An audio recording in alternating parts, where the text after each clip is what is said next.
हरे कृष्णा।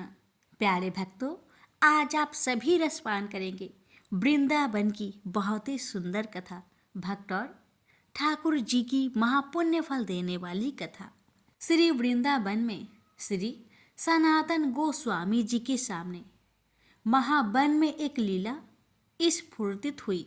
उन्होंने देखा कि कुछ गोप बालक खेल रहे हैं और एक श्याम बालक श्री सनातन जी की ओर देखकर मुस्कुरा रहा है। वह उस बालक को गले लगाने के लिए दौड़ पड़े और जैसे ही उसके पास पहुंचे तो वो बालक गायब हो गया।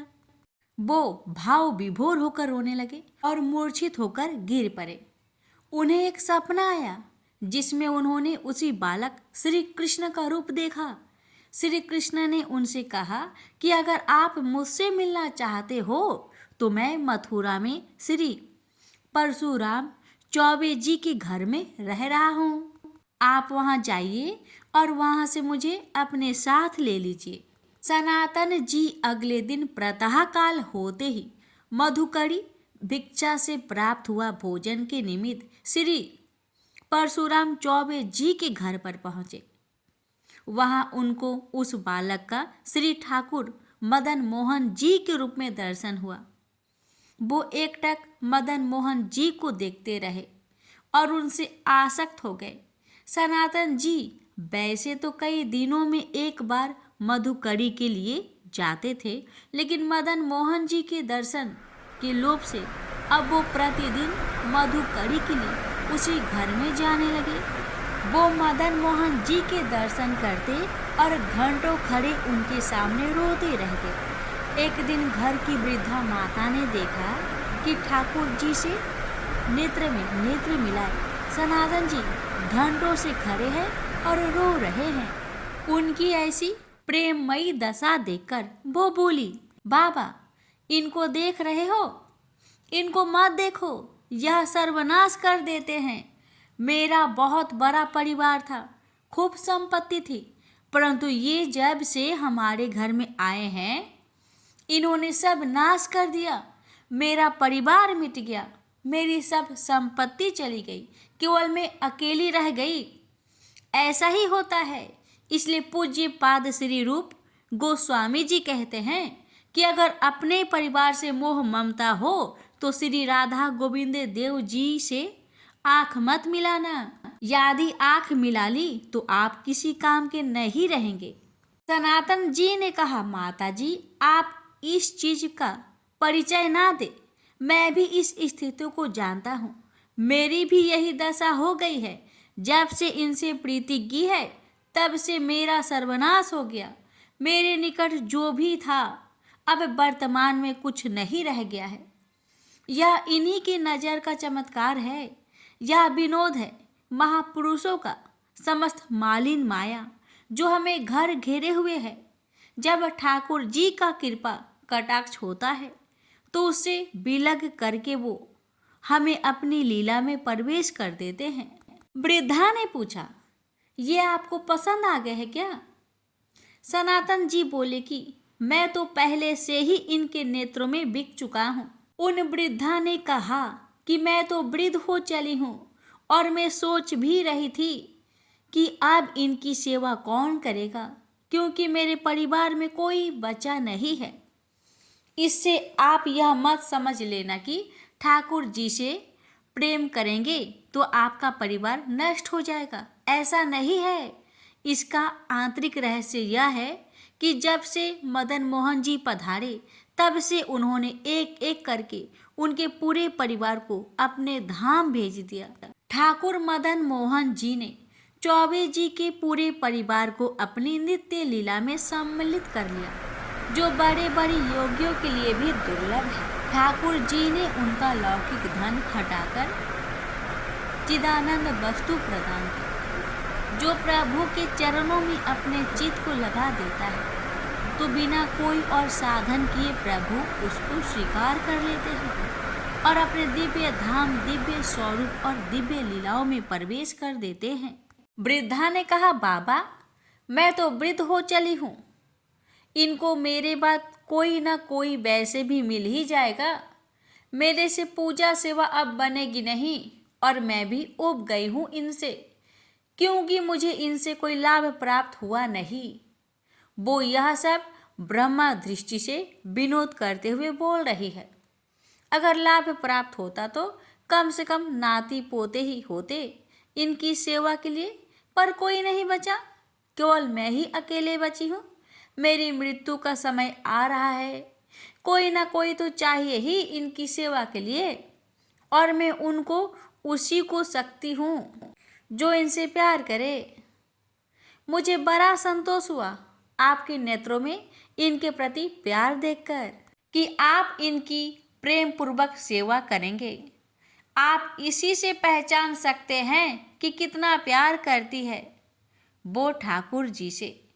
मैं इन्हें अपने नेत्रों से ओझल नहीं होने देना चाहती, परंतु बाबा अब मेरा शरीर बूढ़ा हो गया है, अब मुझसे सेवा नहीं हो सकती। इनको आप ले जाइए। श्री सनातन गोस्वामी जी ने कहा, मैया यदि ऐसी बात है तो आप इन्हें मुझे दे दीजिए, मैं इन्हें अपने संग ले जाऊंगा। वृद्धा माता जी ने रोकर ठाकुर जी को बार बार हृदय से लगाकर उन्हें श्री सनातन गोस्वामी जी को दे दिया।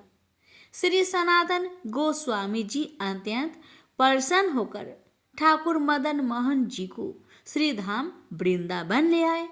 उन्होंने आदित्य टीला में श्री ठाकुर मदन मोहन जी महाराज को विराजमान किया।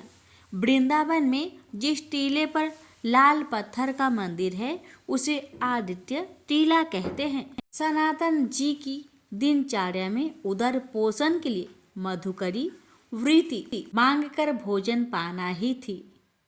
हफ्ते में एक दिन वो भोजन ले आते और कई दिनों तक उसका प्रयोग करते, परंतु अब कुटिया में ठाकुर जी आ गए थे, तो अब श्री सनातन जी ठाकुर जी के भोग के लिए रोज आटा मांग के लाते और उसकी बाटी बनाकर ठाकुर जी को भोग लगाते और वही खुद भी पाते।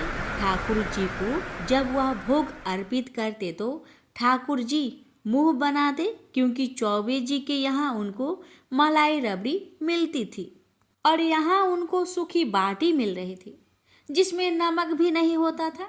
ठाकुर जी कुछ कह नहीं पाते थे पर मुंह बनाते थे। एक दिन हिम्मत करके ठाकुर जी डरते हुए श्री सनातन गोस्वामी जी से बोले, देखिए यह है प्रेम का बल। जैसे कोई बच्चा डरता है बड़ों से, ऐसे ही समस्त ब्रह्मांडों के मालिक ठाकुर जी डरते थे सनातन गोस्वामी जी से।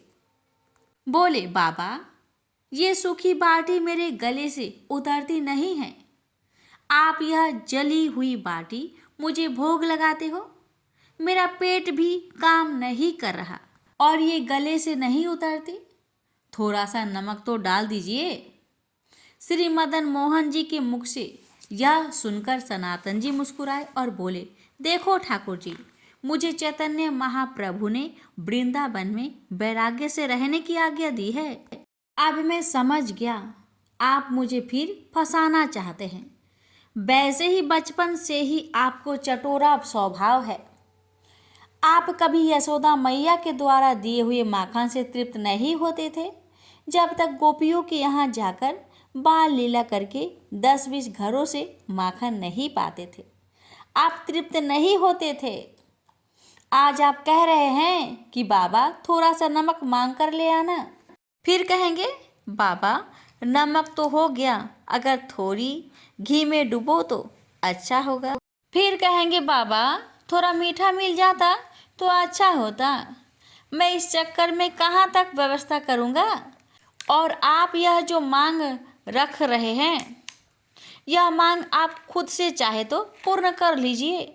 मेरी तरह से व्यवस्था होने वाली नहीं है, मैं वैराग्य पूर्ण ही रहूँगा। ठाकुर जी ने ये उत्तर सुना और कहा कि आप फिर मुझे ये आदेश देते हैं कि मैं अपनी व्यवस्था खुद कर लूँ। श्री सनातन जी बोले, हाँ आप अपनी व्यवस्था कर लीजिए, हमें इसमें कोई परेशानी नहीं है। ठाकुर जी प्रसन्न हो गए। उसी समय मुल्तान देशवासी रामदास कपूर जी एक विशाल नौका में विविध रत्न, सेधा नमक और काबुल के मेवा इत्यादि भरकर यमुना के रास्ते आगरा जा रहे थे। आदित्य टीला के समीप यमुना जी थी। वहां पहुंचते ही नौका फंस गई और बहुत प्रयास करने पर भी नहीं निकली। नौका भला चलती कैसे? ठाकुर मदन मोहन जी, जो यजमान को पटाना चाहते थे, अब श्री रामदास कपूर जी परेशान हो गए। ठाकुर जी एक गोप बालक का भेष धारण करके उसके पास गए और कहा, सुनो, ये नौका ऐसे नहीं निकलेगी। वे संत भगवान श्री सनातन गोस्वामी जी बैठे हैं उस वृक्ष के नीचे, वहां जाइए, दंडवत करिए और मन्नत मांगिए तो आपकी नौका निकल जाएगी। रामदास कपूर जी तत्काल श्री सनातन गोस्वामी जी के पास गए। वो प्रिया प्रियतम के चिंतन में डूबे हुए थे। उन्होंने आकर साष्टांग प्रणाम किया और कहा कि मेरी रक्षा कीजिए, मैं एक व्यापारी हूँ, मेरी नाव फंस गई है। मैंने हर उपाय करके देखा लेकिन मेरी नाव नहीं निकली। आप कृपा कर दीजिए, मैं आपके पास एक ब्रजवासी बालक के कहने पर आया हूँ। सनातन गोस्वामी जी ने ध्यान किया तो पता चला ठाकुर मदन मोहन जी ने ही उन्हें भेजा था। वो समझ गए कि ठाकुर जी ने यजमान पटा लिया है।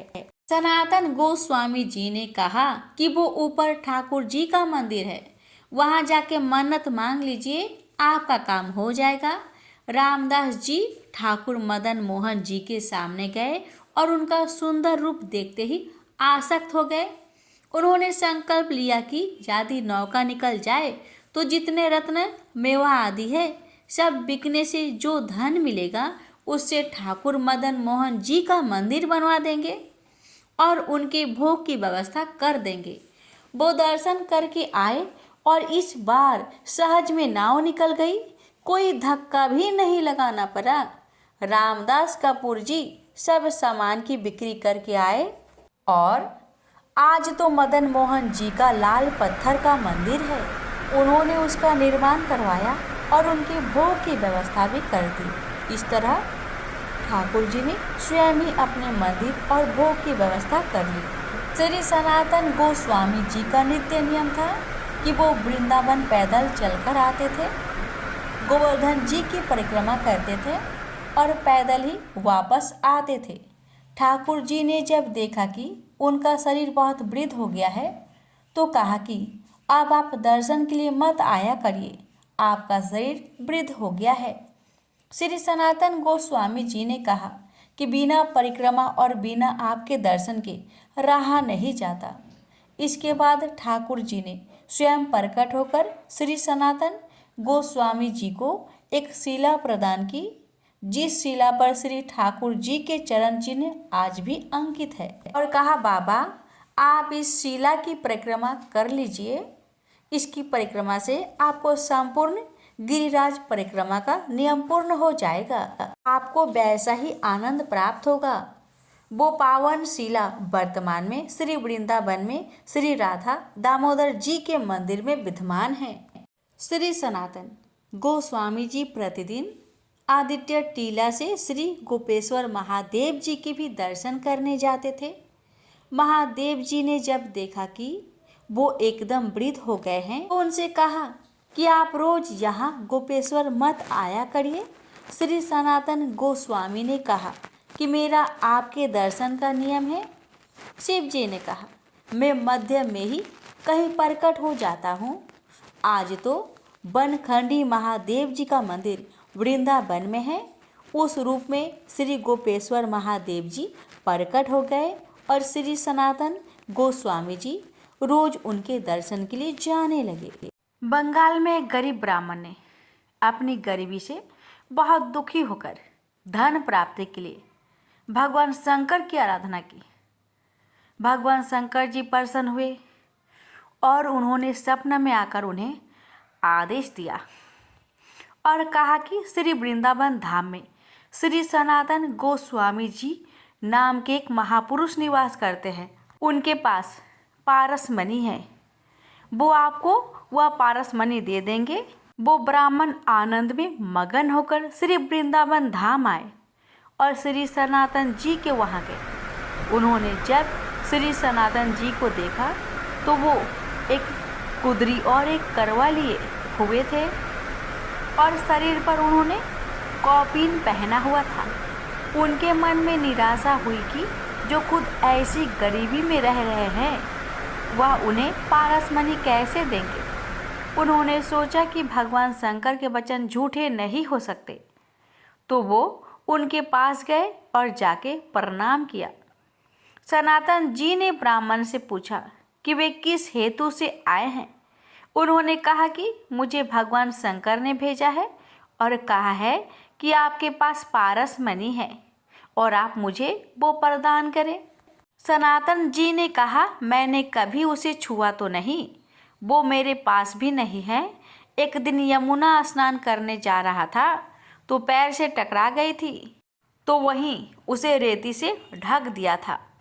ब्राह्मण ने कहा, आप कृपया मुझे चलकर बता सकते हैं कि वो पारसमणि कहाँ है।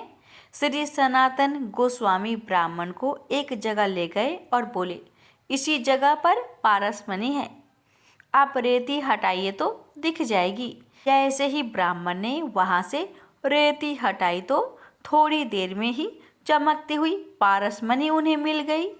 ब्राह्मण को लगा कि परीक्षा करके देखूं कि कोई चमत्कार पत्थर है या सही में पारसमणि है। उन्होंने एक लोहे की कील में पारसमणि का स्पर्श किया तो वह तत्काल स्वर्ण की हो गई। उसका मन बड़ा प्रसन्न हुआ कि भगवान शंकर जी का वरदान सही हुआ। परंतु उन्हें विचार आया कि यह कैसे संत है जिन्होंने इतनी कीमती वस्तु को खुद से इतना दूर रखा है। उन्होंने यह प्रश्न सीधे श्री सनातन जी से पूछ लिया। श्री सनातन गोस्वामी जी ने कहा कि बहुत दुर्गुण है इस पारसमणि में, न जाने कितनी मलिनताएं छुपी है इसमें। क्योंकि जब धन बढ़ेगा तो अहंकार बढ़ेगा, दोष बढ़ेंगे, भगवत चिंतन छूटेगा। बहुत प्रकार के दोष है इसमें। इसका रजोगुण कहीं मुझ पर प्रभाव ना डाल दे, किसी भी तरह से मेरे भजन में विपक्ष ना डाले, इसलिए इसको दूर रखा है।